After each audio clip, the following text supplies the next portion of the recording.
The Treasurer has given the green light for Qatar Airways to take a 25% stake in Virgin Australia.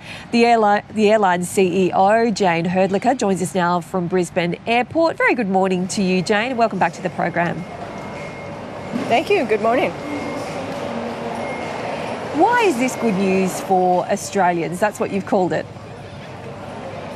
It is fantastic news for Australians. I think this is a game-changing investment for Virgin Australia, and it's going to bring with it $3 billion infusion in the economy in Australia over the course of the next 5 years. So it's huge, and that benefit comes from the fact that we have the opportunity to start in June flying to Doha and connecting Australians to Qatar's network across Europe, Africa, and the Middle East. And equally, we've got the ability to bring inbound tourism into Australia for the first time from very far-reaching places in the world. And that will bring $3 billion in benefit into the economy. And that $3 billion means jobs. It means jobs in Virgin Australia, jobs in the airports, jobs in tourism venues across the country, food and beverage, hotels. It's very, very exciting, and we're thrilled to be a part of it. And Jane, will that mean jobs here in Australia, or will they be based overseas? That's jobs here in Australia. When we're adding activity in Australia in terms of flights, that means jobs in Australia. So in the first instance, we're using Qatar Airways aircraft for the first 5 years, Qatar Airways aircraft and Qatar Airways people. But that means jobs in Australia in Australian airports. That means more jobs in Virgin Australia because we are going to be sending our people to Qatar on secondment to learn how to fly on wide bodies, pilots and cabin crew.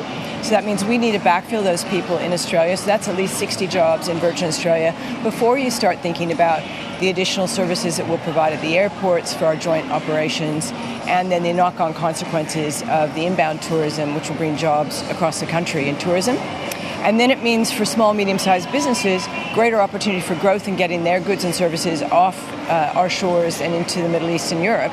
And that creates more jobs in and of itself. And those aren't counted in the $3 billion in economic activity that we expect over the course of the first 5 years.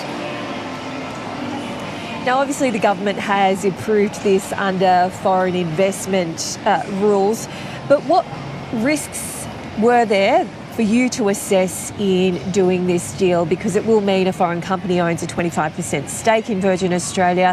How diligently have you had to go through this deal, Jane? Well, for Virgin Australia, this is nothing but fantastic news.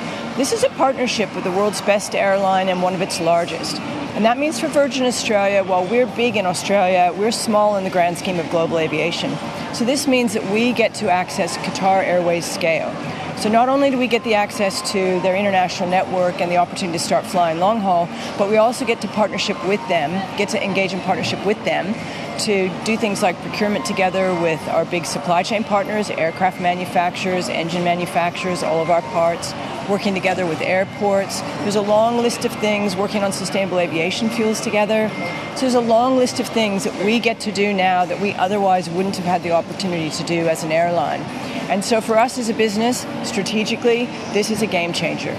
It makes a very big difference in our ability to compete better domestically, helps us keep our costs down, which means it helps us keep our fares low, which means we can help ensure more people can travel more often, and that's great for the economy.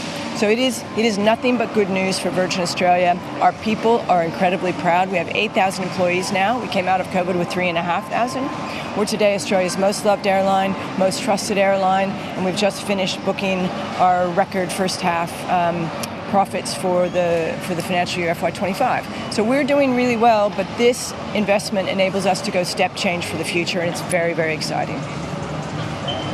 Okay, Jane, well, talk me through practically what will be the impact for passengers, for people wanting to book a flight, say, to London. Can they go onto your website immediately and start to see the change in additional routes? And would it mean that you'd also be able to fly to more places around Australia, perhaps regional Australia, given we've seen so many flights pulled after the Rex news? So this is fantastic for us from a network standpoint, and for our consumers it means that you can fly the world through Virgin Australia. Now you can access our flight to Doha and then connect on Qatar Airways throughout Europe, Africa and the Middle East incredibly easily. I think there are 110 new itineraries that are possible off the back of these new services. These 28 weekly services open up new itineraries. And it means you can come book on virgin.com, you can go to a travel agent, you can move through online travel agents, in-person travel agents. There's a variety of different distribution methods that you can use. You get to earn Velocity points, you get to use Velocity points. It's fantastic, the world of possibilities this opens up now for our guests and our very loyal customers. You're looking to step away from the helm after 4.5 years, Jane. I'm sure it's been quite an intense job given world events in the last 4.5 years. What will that mean for you, and will you be involved in the hunt for a new CEO at Virgin?